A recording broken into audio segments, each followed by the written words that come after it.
જૂનાગઢ પોલીસને જિલ્લાભરમાં mega traffic drive drink કરી driving કરતા ઇસમો પર પોલીસ તવાઈ બોલાવી રહી છે। લાયસન્સ વગર વાહન ચલાવતા લોકો સામે કાર્યવાહી। ફોર વ્હીલમાં લગાડવામાં આવેલ બ્લેક ફિલ્મ ચડાવી કરાયો દંડ। ફોર વ્હીલમાં પોલીસનું બોર્ડ લગાવતા પોલીસ કર્મી પણ દંડાયા છે। શહેરમાં તમામ પોલીસ અધિકારી અને ડીવાયએસપી જોડાયા છે ડ્રાઈવમાં।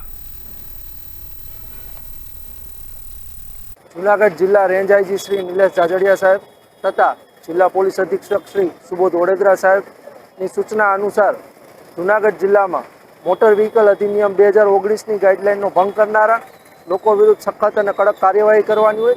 જે અનુસંધાને આજરોજ જૂનાગઢ જિલ્લામાં તમામ પોલીસ સ્ટેશનના અધિકારીઓ કર્મચારીઓ દ્વારા વાહન ચેકિંગ ડ્રાઈવનું આયોજન કરવામાં આવેલ છે અને કડક કાર્યવાહી કરવામાં આવે છે।